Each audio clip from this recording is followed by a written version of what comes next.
Kahit ilang mambabatas mula po sa Mindanao, tutol na bumukod ang Mindanao sa Republika ng Pilipinas gaya ng pinalutang ni dating Pangulong Rodrigo Duterte.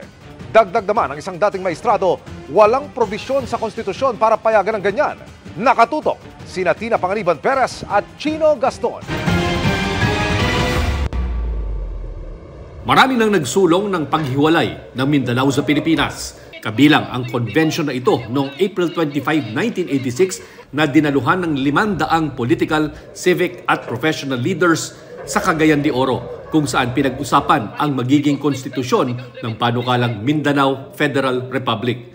Bukod pa dyan ang rebelyon ng Moro National Liberation Front na nagsimula noong 1968 at nagtapos sa peace agreement noong 1996 at ang rebelyon ng humiwalay na grupong Moro Islamic Liberation Front na nagsimula 1977 at nagtapos din sa peace agreement noong 2014. Nauwian sa pagtatag ng Bangsamoro Autonomous Region in Muslim Mindanao imbes ng orihinal na isinusulong na hiwalay na estado. Kagabi si dating Pangulong Rodrigo Duterte naman ang nagpalutang ng usapin sa gitna ng kontrobersya kaugnay ng People's Initiative. Pero idiniin ni dating Supreme Court Senior Associate Justice Antonio Carpio na labag ito sa konstitusyon. Walang probisyon sa saligang batas na pumapayag na ibukod ang isang bahagi ng bansa mula sa national territory. This is just a slogan. There's nothing to secede. Wala. That's against the Constitution. That's threatening the integrity of the national territory. Yabang lang yan. They have been threatening to secede ever since. Matagal na ito, 20 years ago pa yan. But nobody will join them. This is just foolishness.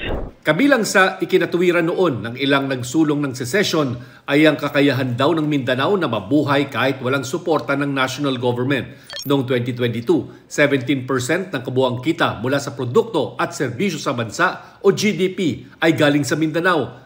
Kung supply ng bigas naman, mahigit 23% ng mga palay ay ambag ng Mindanao. Mahigit 80% naman ng inaaning pinya, kape at saging sa Pilipinas ang galing sa Mindanao. Habang lampas kalahati ng coconut at corn production ay galing din doon. Abot naman sa 15 billion pesos ang halaga ng gold production mula sa Mindanao na pinagkukuhanan din ng nickel at iba pang minerals.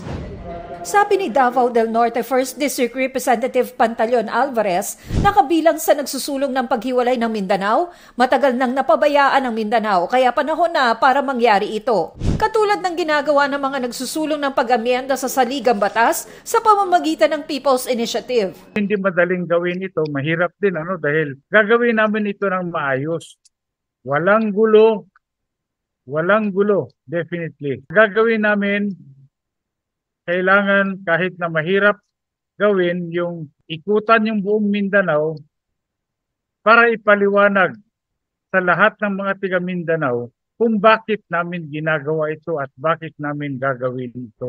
Tinanong namin ang ilang mambabatas mula sa Mindanao ukol dito. May ilang bukas na mapag-usapan ito.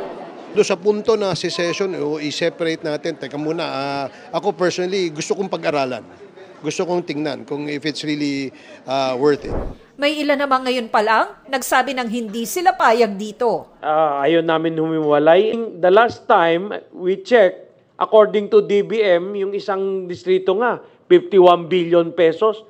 Anong hiwalay? Dahil nakakuha ka na ng 51 billion pesos at yung mga ibang distrito napabayaan nyo at hindi nyo naalagaan. Tapos iniisip nyo, sarili nyo lang. Para naman kay Senate President Miguel Zubiri na taga Bukidnon. With due respect to the former president, I think right now, the last thing that we want is na magkagulo-gulo, magkawatak-watak ang ating bansa. Para sa GMA Integrated News, Tina Panganiban Perez. Chino Gaston, Nakatutok, 24 oras.